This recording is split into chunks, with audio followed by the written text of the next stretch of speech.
I was delivering food in 102-degree heat when I ran into some customers arguing. A father and son. They were both handsome as hell, and they had matching fiery tempers. The man's forehead vein was practically throbbing. She's a high society debutante willing to stoop to be your stepmom. What more could you possibly want? The little boy stood on the dining table, face blank, his voice dripping with sarcasm. She looks like a witch. If you like her so much, you marry her. Then who do you want as a mom? The delivery was about to be late. I had to interrupt their heated argument. They both snapped their heads toward me. The next second, the boy lunged forward and hugged my leg. I want her to be my mommy. The pretty lady. As the man got closer, I realized he looked really young. Like a college kid. To think he'd gotten married so young, his kid looked 5 or 6. He looked like he was trying to get rid of a hot potato and just blurted out the question. You willing to be a stepmom? I discreetly scanned his 6,500 square foot penthouse. Prime real estate, lavish decor, every detail screamed old money. I nodded like a bobblehead. Yes, sir, absolutely. Delivering for DoorDash versus marrying into wealth? The choice was pretty obvious. I'm a closer. This was my second time being transported into this world. The first time, I successfully closed the brooding villain, collected my $100 million reward, and made a clean getaway. The second time, the system found me again. It was even more generous this time. Complete the mission, and my dad would be brought back to life. I agreed. Only after I was transported did the system give me the details. It said the brooding villain wasn't brooding anymore, but the son I'd left behind when I faked my death was getting darker by the day. He was becoming cold and heartless, looking like he was ready to take over the family business of being the bad guy. So this time, my mission was to redeem the little villain. I refused, flat out. The last time I ditched the villain, he'd sworn he'd hunt me to the ends of the earth. How many lives did I have? Why would I walk right back into the lion's den? The system tried to appeal to my emotions. Don't you want to bring your dad back? My dad comes back to life, but I get myself killed? You think he'd be happy about that? Aren't you even a little worried your son will turn out bad? His own father isn't worried, so why should I be? My sass made the system crash on the spot. And it crashed at the worst possible time. It had already erased my first identity, and this time, it went offline before even giving me a new one. I was a ghost. I had no choice but to get a fake ID from some shady spot under an overpass and start delivering food. Sigh. The weather's brutal, and my life sucks. At least I landed a sugar daddy today.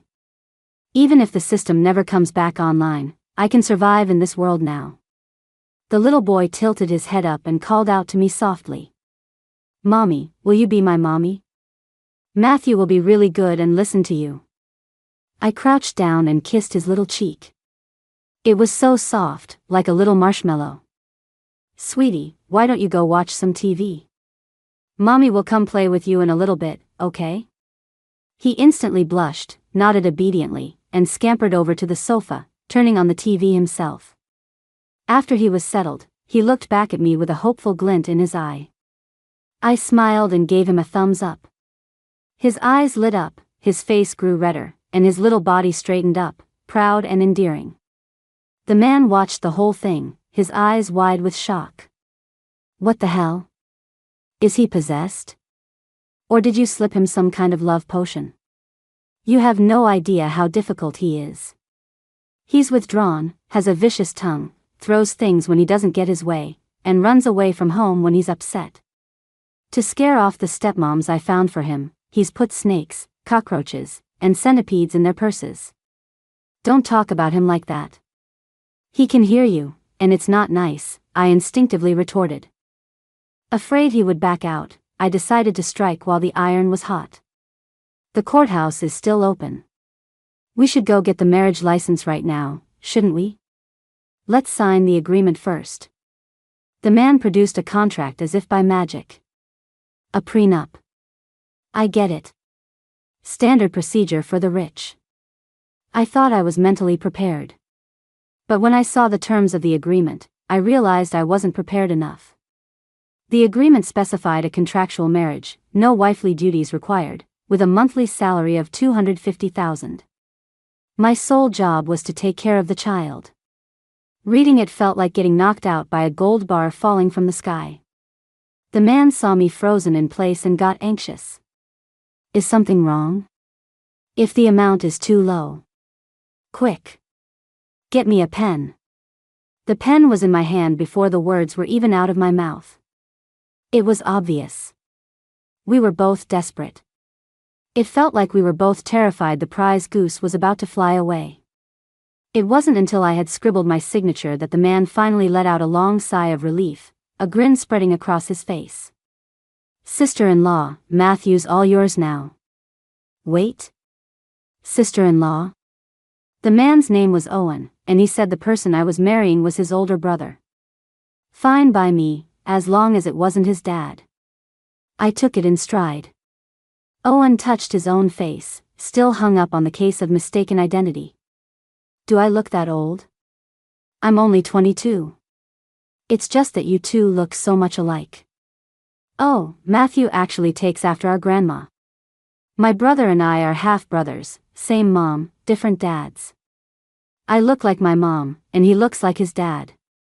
He launched into a sob story, a litany of complaints about how his brother was a terrible person who just dumped his own son on him. The poor guy had been playing Mr. Mom since his freshman year of college, tormented by this little demon. Other rich kids were out chasing girls or hitting clubs. And him? He was mixing baby formula. He'd been living this miserable life for 4 years. Until last month, when he finally snapped and suggested his brother get married and find someone to raise the kid. His brother's deal was, if Owen could get Matthew to approve of a stepmom, he'd marry her. Owen was ecstatic. In just 1 month, he'd paraded at least 100 potential stepmoms by Matthew, if not more, but the little monster disliked them all. Until today, when Matthew took one look at me and made his choice. Owen's eyes welled with tears. Sister-in-law, you're my savior. I gave a dry laugh. Happy to help. Just then, Owen's phone rang. He glanced at the screen, and his face lit up. It's my brother. Wait till I tell him the good news. Are you sure it's good news and not a heart attack? How's Matthew been? The deep male voice on the other end of the line was strangely familiar. I hear you've been making quite a splash, auditioning every single unmarried heiress in New York. The man continued in a flat tone. That strange sense of déjà vu made my skin crawl. I quietly sidled over and glanced at Owen's phone screen. A familiar face came into view. He was even more handsome and captivating than I remembered, so much so that it was hard to look away. My heart pounded in my chest. Owen's brother, was Landon? My first target, the brooding villain I was supposed to close? The one I abandoned and ran away from? Holy crap. It's a small world. Owen giggled. Hey, cut me some slack. I won't mess around anymore. I've already found your wife. Landon was stunned for a second, then his voice suddenly shot up, sounding broken and shaky. You found my wife? Owen was startled but quickly recovered. Bro, you misunderstood. The wife I'm talking about isn't Chloe. I mean a new wife. Landon cut him off coldly. Owen. Yeah? You only have one sister-in-law. Owen instantly grew frantic. But you said you'd marry whoever Matthew liked. And Matthew really likes this.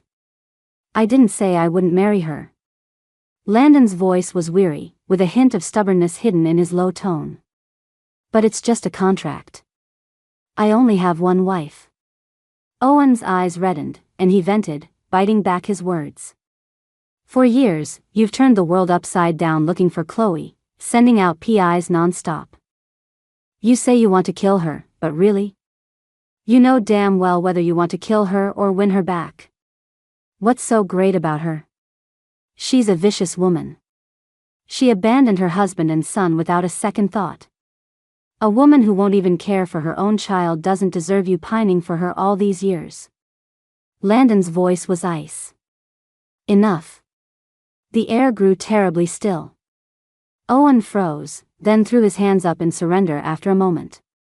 Okay, I'll shut up. He casually changed the subject. Bro, you wanna see your contract fiancé? And with that, Owen whipped the phone's camera around to face me. My soul just about left my body. But my body reacted faster than my brain. Just before my face was exposed, I snatched my delivery helmet off the table, slammed it onto my head, and then dropped to the floor, face down. Owen was stunned by my maneuver, his face a mask of confusion. Miss Catherine, what are you doing on the floor? I didn't dare speak, afraid he'd recognize my voice. After all, I had recognized his. There was no way he wouldn't recognize mine. Say hi to my brother. He tried to pull me up. I used every ounce of my strength, digging my fingers into the carpet. As we wrestled, Landon's voice came through the phone, cold and detached. No need. I have a meeting. I'm hanging up. The call ended. Owen let go, panting, and collapsed onto the floor. Where do you get all that strength? You're just weak. Weak? Owen shrieked like a cat whose tail had been stepped on, rolling up his sleeves to show off his biceps. Suddenly, there was a loud crash from the kitchen. I bolted toward the sound. Matthew had fallen to the ground. A stool was on its side, and pizza was scattered all over the floor in a mess. He looked at me, completely at a loss. The pizza got cold. I wanted to heat it up in the microwave, but I messed up. As he spoke, his voice grew quieter, his big, dark eyes welling up with tears. I didn't mean to. I'm not a bad kid like Uncle Owen said. The snake I put in that witch's purse was a toy. That lady was on the phone saying that after she married Dad, she'd have her own kids and sell me to human traffickers. Mommy, please don't be mad. Don't leave me. A sharp pain stabbed at my heart. Clearly, he had heard Owen's complaints earlier and taken them to heart. I shot Owen a furious glare, warning him to watch his mouth. He looked away, guilty, and rubbed his nose. Turning back, I pulled Matthew into my arms and comforted him gently. Why would I be mad at you? You're the smartest boy in the world, sweetie. You even knew to heat up your own pizza when you were hungry. You're way more capable than Mommy was at your age. A small smile touched Matthew's lips before he demurely suppressed it. He asked timidly, Really? I nodded emphatically. Of course it's true. How about Mommy makes you some noodles? I make the best noodles. Owen, who had just finished cleaning up the pizza, heard me mention noodles and poked his head in. I want some too. I looked at Matthew. Sweetie, do you want to share with your uncle? Matthew frowned, then reluctantly agreed. Okay, I guess. Just a little bit. The noodles were ready in no time. The broth was clear and savory, light and refreshing. Both the big one and the little one ate with expressions of pure satisfaction. I noticed a thick photo album on the bookshelf. I opened it. All of Landon's pictures had been cut into single portraits. But they were clearly all couples photos we had taken together back in the day. How much must he hate me? He couldn't even spare the photos.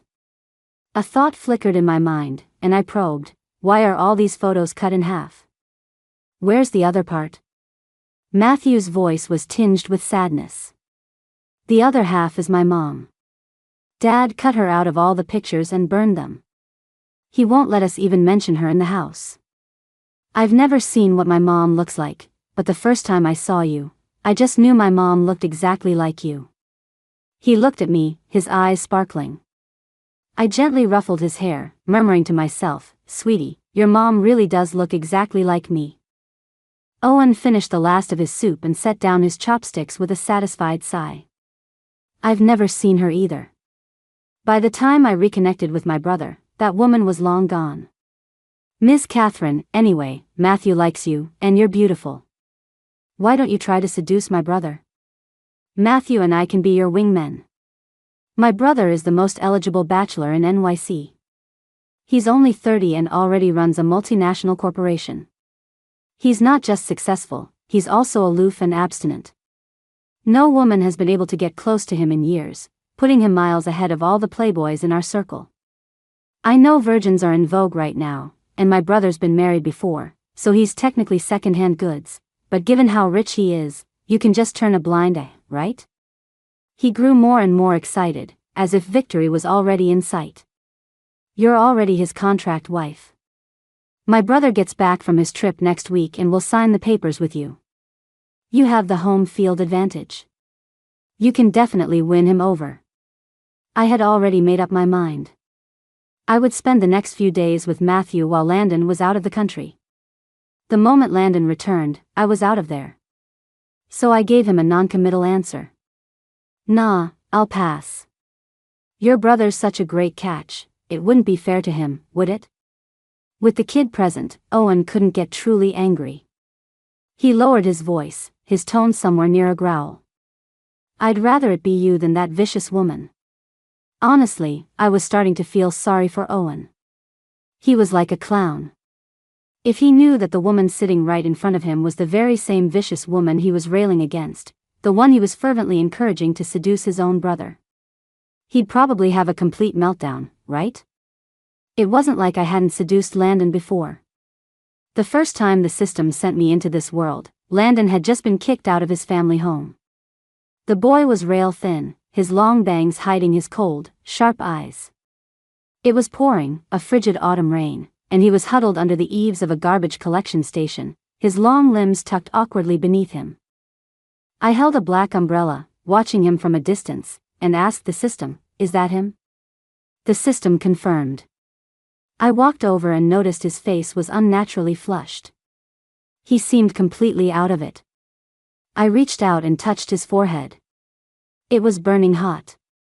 I tried to help him up to take him home, but even in his delirium, he stubbornly refused. "Why are you helping me?" I said all the right things, but the boy remained obstinate, meeting my words with silence. I was out of options. I leaned down and kissed him on the lips. "Because I like you." His face instantly grew hotter. He was still silent, but at least he was willing to come with me. Landon's father had beaten him black and blue simply because he defied his wish to go into politics by applying to MIT. His father disowned him and used his connections to block his admission. I used the system's power to help him. Back then, he was studying at the university, and I supported him by running a small noodle stand off campus. Landon was a man of few words. Most of the time, I couldn't guess what he was thinking. But he knew how to care for me. We didn't have a washing machine, so he washed all our clothes by hand. He did all the housework, and he was always there on time to help me close up the stall. He was a big name on campus. Someone took a picture of me and posted it online, saying the girlfriend of the computer science god, Landon, was just some hick with a food stall, using me to mock him. Landon tracked down the culprit that very night and got into a huge fight. He got hurt, too. I was furious. As I bandaged his wounds, I snapped, "People will say what they want, let them talk. I don't care, unless you care. Landon, be honest. Are you embarrassed that I run a food stall?" Landon cried. Big, fat tears rolled down his cheeks. First, he whimpered that I was being mean, then he apologized and promised he would make it big and give me a good life. He was so damn tempting when he cried. I couldn't resist teasing him. "So why didn't you win the fight? Is it because you don't have abs?" I did win. And I do have abs. Really? I don't believe you. Unless you take off your shirt and show me. Landon didn't fall for it. "You're just trying to trick me into taking my shirt off. You make me sound like some kind of pervert." "Fine, whatever." I turned to leave. Landon immediately wrapped his arms around me from behind, begging like a sad little puppy. "Don't go. I'll take it off." I'll show you, okay? That night, I had my way with Landon. Seducing Landon. I really was a master at it. That night, I was reading Matthew a bedtime story. I noticed his bedroom was huge, but it was done in a cold, minimalist black and white style, completely lacking any childish charm. When I was pregnant, Landon would hold me carefully as we planned the baby's room. We'd talk about what we'd do for a girl versus a boy. Landon drew up the blueprints, and I provided the ideas. Two novice parents lost in our happy little world. But now? The child was here, but the room we dreamed of was gone. I couldn't stand it. After getting Matthew's okay, we got to work and gave his room a major makeover. The final result wasn't exactly what we had imagined back then, but you could see traces of it. It was a cheerful, warm space with a sunny yellow theme, full of childish fun. I even hung a painting I did myself on the wall. It was of my favorite minions. Matthew loved it too. He treated it like a treasure, taking it down every day to dust it off before hanging it back up. One day, I was about to bake a cake for Matthew when I got a call saying he had gotten into trouble at school. The teacher said he'd gotten into a fight with a classmate over a little girl and had made the other boy's head bleed. I rushed to the school. In the principal's office, I saw a familiar face, the story's female lead, Susan. The boy Matthew had fought with was none other than Scott, the son of the female lead, Susan, and the male lead, Mr. Goo. My mind went blank. The long dormant system suddenly reappeared in my head. It spoke in a low, ghostly voice. The villain role that Landon failed to fulfill is now being passed down to Matthew. I was completely confused. According to the original plot, after you went offline, the female lead was supposed to appear and warm Landon's heart. He was supposed to slowly forget you and start competing with the male lead for the female lead, acting as a rival and a catalyst for their romance. But instead, he completely ignored her and focused all his energy on finding you. It doesn't matter if he really wanted to kill you or not, the point is, he was so obsessed with finding you that he never even gave the main couple the time of day. The main couple got together too easily. Their marriage, untested by hardship, is fragile. So now the plot has been rewritten. Matthew is the new villain, fighting with Scott over the little female lead. I listened, finding the whole thing absurd. Are you insane? They're just little kids. The system was matter of fact. Exactly. Childhood rivals tangled up together. It makes for much better star-crossed drama when they grow up. I scoffed. But I didn't have time to deal with it right now. The teacher was on the verge of exploding. Matthew is a violent child. We can't have a student like that in our school. Matthew's small body was curled up in a corner.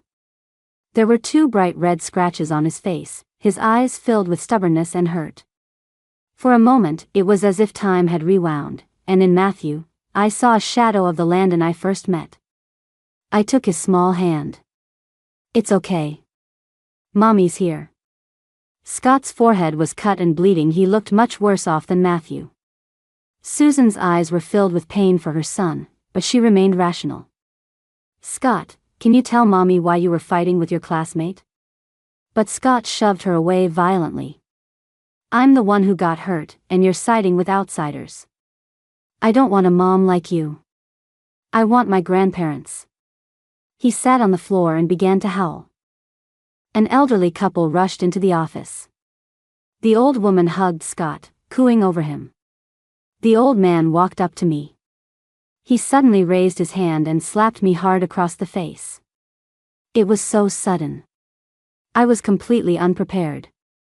I never thought he would be so aggressive. A fiery sting spread across my cheek before I could even process what had happened. Seeing me get hit, Matthew started wailing. He threw himself at the old man and bit his leg through his pants. The old man yelped in pain and tried to kick Matthew away. This time, my reflexes were faster.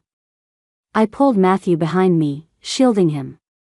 As the old man raised his hand to slap me again, I slapped him right back, just as hard. A crowd had already gathered at the office door. Some were even filming with their phones. The teacher saw this and blocked the doorway, telling everyone to disperse. The old man was trembling with rage. "You bitch. Your son dares to hit my grandson, and you dare to hit me? Do you know who I am? You mess with the Gu family, and you won't live to see tomorrow." Quite the threat. A cool, deep voice sounded from behind me. The hand I had on Matthew's shoulder trembled. Landon was back early? My body went rigid. I could feel Landon walk up and stop right behind me. With my back to him, the hairs on my neck stood on end. I held my breath, too scared to move, too scared to turn around. It did give me a front row seat to watch the old man's face change faster than a Sichuan opera mask. 1 second he was arrogant and menacing. The next, he was bowing, nodding and scraping to the person behind me, a sycophantic smile plastered on his face. "Mr. Landon, what an honor. How did you find the time to come today? That West Side project our Gu family is working on, we're so grateful for your help. Really, today was just a small matter, my grandson fighting with a classmate. No need for you to get involved." With that, he straightened up, pointed at Matthew in my arms, and barked at the teacher. "Expel this little brat immediately. I don't want to see him again." Landon spoke coolly. "Get over here." Matthew reluctantly walked over, head down, and mumbled, "Dad." The old man's face turned into a painter's palette of clashing colors. He stammered, Mr. Landon, this child is your son?" Landon's tone was chilling. "Mr. Gu, you certainly are impressive. You want to expel my son, Landon's son, just like that?" The old man was so terrified he dropped to his knees and began apologizing. An assistant stepped forward and said politely, "Mr. Gu, let's get up first, shall we? Our families can sit down and talk this through, figure out what really happened and who was at fault. As for your grandson's medical expenses, Landon Industries will, of course, cover everything." Owen walked up to me. "Thanks for today. I was on my way to the airport to pick up my brother when I heard what happened at the school. We rushed right over." I waved my hand, indicating it was nothing. He then turned to Landon behind me and introduced us. "Bro, this is Ms. Catherine." He gave me a little push, signaling for me to say hello. But I was like a rusty robot. I creaked as I tried to turn around. I just couldn't make my body complete the motion. Landon frowned slightly. This bizarre woman had kept her back to him the entire time. Was she that ashamed to be seen? He was just about to walk around to face her himself when his phone suddenly rang. It was the private investigator. "Mr. Landon, we've found a trace of Ms. Chloe." Landon froze for a second, then whispered, "What did you say?" "We tracked Ms. Chloe to an overpass a little over a month ago. She got a fake ID." Landon dropped everything and strode out the door. The assistant stayed to handle the fight, while Owen and I took Matthew home. The car ride was torture. I sat on pins and needles as the system mocked me. "Following the fake ID lead, they'll find you soon. You can't run." I growled back, "Shut up." After all the chaos, Matthew fell asleep in my arms. I held it in for the whole ride, my brain working at top speed to come up with an escape plan. It wasn't until we pulled into the garage that I finally had an idea. I lowered my voice and whispered to Owen, "I want to terminate the contract." Owen's eyes widened. "Why?" I put on a mournful expression. "After all this time together, I've realized, I've fallen for you. I can't marry your brother." Owen was stunned. The emotions in his eyes shifted from confusion to shock to shyness, and finally, to conflict. His handsome face turned as red as a baboon's ass. Why you, how could you?" My eyes welled up, and I looked at him pitifully. "How could I fall for you? I know, it's not right. That's why we have to end the contract. But I'd have to pay $5 million in damages for breaking it. I couldn't get that kind of money if you sold me into slavery. So, Owen, can you just let me go?" Owen was silent for a long time. Finally, he stammered, his expression still shy. What if, and I'm just saying, what if, I told my brother the contract's off, and that you and I are together now? I was speechless. I felt the helpless frustration of someone who'd been crushed by the very rock they'd lifted. The system cackled in my head. I never knew, host. You've got the constitution of a succubus. Seeing my silence, Owen grew anxious. My brother will definitely agree. He doesn't even like you anyway. He's completely obsessed with that vicious woman. He's only marrying you to get a nanny for Matthew. If we get together, Matthew will be happy too. Matthew had woken up at some point. He wrapped his arms around my waist, his voice choked with tears as he pleaded, "Auntie, please don't go." I felt like I'd been struck by lightning. Oh, for the love of God. As we were at this stalemate, the flick of a lighter sounded from outside the car. I followed the sound. My gaze met a pair of deep, dark eyes. Landon was standing a short distance away. His tall, lean body was slouched casually against the wall, a cigarette held between his fingers. The smoke curling around him made his features look exceptionally cold and severe. Chloe. He stubbed out the cigarette and walked toward the car, step by step. He leaned on the open window, his eyes locked on me. Or should I call you Catherine? Owen was completely lost. Bro, what are you talking about? How can Miss Catherine be that vicious woman, Chloe? There must be some mistake. Landon let out a cold laugh. You think I wouldn't recognize my own wife? Or were you hoping I'd be wrong, so I'd back off and let you have her? Dream on. Owen's face went pale. No, bro, isn't her name Chloe? Her name is Chloe, and it's also Catherine. Catherine is the name on the fake ID she got. No matter how many names she has, even if she were turned to ash, I'd still recognize her. I couldn't help but talk back. You wouldn't recognize me as Ash. You didn't even recognize my back at the university. Landon was so angry he let out another cold laugh. He yanked open the car door, swept me into his arms, and strode toward the elevator. Matthew called out from behind us. Daddy, where are you taking Mommy? Landon answered through gritted teeth, Matthew, you're sleeping at your uncle's tonight. Daddy's taking Mommy to make you a baby sister to play with. Owen stared at Landon's retreating back, clutching his head in disbelief. How can this be? Why is the story going this way? Am I some kind of joke? Matthew, wise beyond his years, patted his shoulder kindly. It's okay, Uncle. Daddy will make Mommy stay, so she won't leave us. Owen. Landon carried me all the way back to his apartment. The second the door opened, he pinned me against it and kissed me fiercely. His fiery embrace enveloped me. I felt like a stick of butter melting in the sun. After all these years, Landon's kissing skills had somehow improved dramatically. I pounded on his chest. Landon released me. His eyes were deep and hot, his voice impossibly hoarse. Chloe, don't reject me. You don't hate me anymore?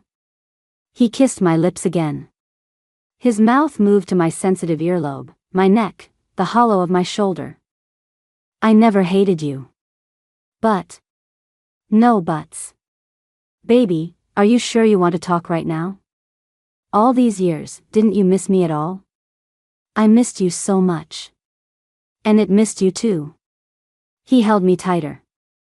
His hand rested on the small of my back, the heat seeping through my thin clothes and onto my skin. A shiver ran through me. Leaning against him, I could feel the hard, hot pressure against me that was impossible to ignore. My face was burning. But I wouldn't be outdone. I used to be the one doing the teasing. How could I let Landon get the upper hand after just a few years apart? I kissed his Adam's apple as it bobbed up and down. I missed you too. I dream about you every night. They weren't exactly innocent dreams. You were very creative. Sometimes gentle, sometimes rough. I'd cry until my voice was hoarse, begging you to stop, but you wouldn't. You just coaxed me into calling you Daddy. You'd buy me all these pretty dresses and make me role play with you. We left our mark in every corner of the house. But every time I woke up, it was just a dream. As expected, Landon couldn't take it. He suddenly dipped his head, his hot mouth descending on mine again, conquering me with a wild frenzy. "Chloe," he murmured against my lips, his voice both tender and demanding, every word searing. "It's not a dream. Open your eyes. Touch me. You'll see this is all real." His arms wrapped around me. The force was stunning, as if he wanted to crush me into his very bones, to never be separated again. I leaned into his embrace. I could feel the violent thud of his heart against his ribs. It slowly synced up with the frantic drumming of my own. He carried me to the bathroom. The tub was huge, more than big enough for two.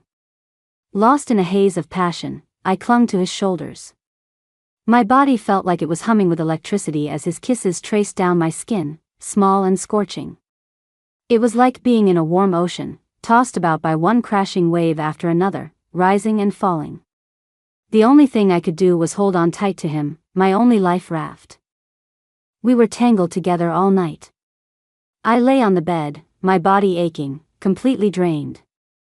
Landon emerged from the bathroom, the belt of his bathrobe loosely tied, revealing his long, toned thighs, defined chest, and a perfect 8-pack. It was all covered in love bites, my masterpieces from the night before. My stare must have been too obvious. Landon sat on the edge of the bed and pulled me into his arms. "Want more?" The fresh scent of his shower mixed with his unique, coolly masculine fragrance washed over me. I'll admit, I was a little dizzy.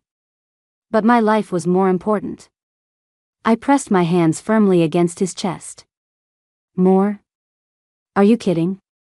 My back is about to snap." He chuckled softly and began to massage me, slow and methodical. At first, I closed my eyes and enjoyed his service. But as he kept massaging, his hands started wandering to places they shouldn't, and the atmosphere shifted. By the time I tried to resist, it was too late. I was lost in his tenderness once again. In a state of half-consciousness, I felt him place a gentle kiss on the corner of my mouth. "You're so sweet, baby." His voice was low. Still slightly hoarse and damp from the shower, it was like a feather tickling my heart, making me itch all over. My head was spinning, and I started babbling. "You're amazing too, Daddy." By the time I was fully conscious again, it was the third day. Landon was in the kitchen, wearing an apron, cooking. Matthew had been brought back and was sitting on the sofa, playing on a tablet. When he saw me, the little boy was overjoyed. He threw himself into my arms, chanting, "Mommy, Mommy, you're really my mommy." A wave of warmth filled my heart. "Yes, sweetie. I'm really your mommy." Landon peeked out from the kitchen, a smile on his face. "Honey, bring Matthew over. It's time to eat." Landon had prepared a full feast, all of my favorite dishes. Just like in our little rental apartment back in the day. I felt a little embarrassed. "You should have made some of Matthew's favorites." Matthew grinned at me. "If Mommy likes it, Matthew likes it too." After we ate, I was about to put the dishes in the dishwasher when Landon wrapped his arms around me from behind. "Leave it. I'll get it later." I shook my head. "It's okay, it'll only take a second." He kept hugging me. And I could clearly feel the significant change in his body. I glanced back at him, shooting him a sideways look. "Matthew's home." Landon clung to me. "I'll have the assistant take him to Owen's in a bit." I scolded him sternly. "Give Owen a break. You've tortured him for years. Why did you dump your kid on him instead of raising him yourself? Owen's practically a kid himself. How could he possibly raise Matthew right? Weren't you worried your son would turn out bad?" Landon looked aggrieved. "I'm sorry, honey.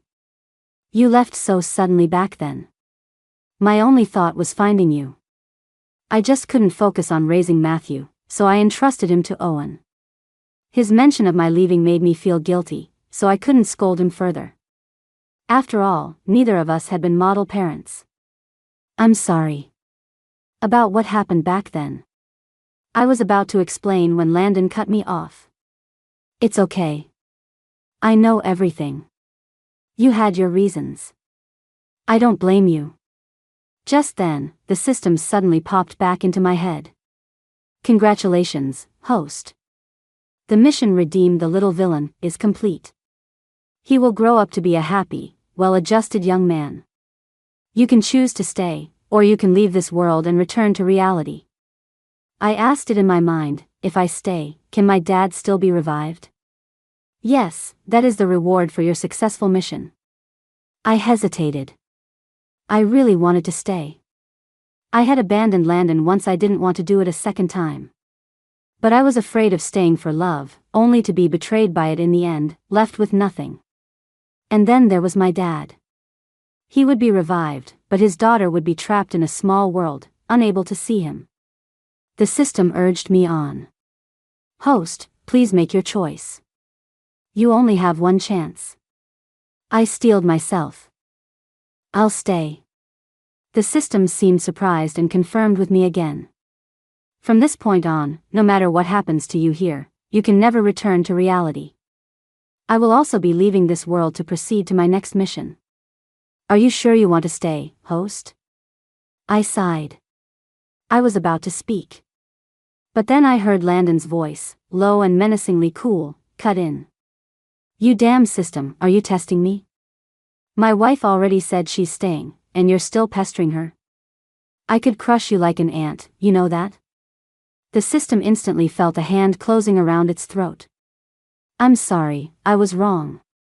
You think an apology is enough? I think you really want to die. A chill ran down the system's spine. It felt a mortal threat to its existence and began to tremble. Oh, okay. I can open a portal that allows the host to travel between the two worlds once a month. Would that be acceptable? Once? The system's face contorted in agony. 4 times a month. I really can't do more than that. Landon said flatly, fine. Deal. Having witnessed the entire exchange, I was dumbfounded. Landon smiled and explained to me, these systems are just code, after all. Did you forget what Landon Industries does? The world's top tech conglomerate. When you put it that way, it really wasn't that surprising. Most importantly, I could finally stay with the person I loved. Our little family of 3, living happily ever after.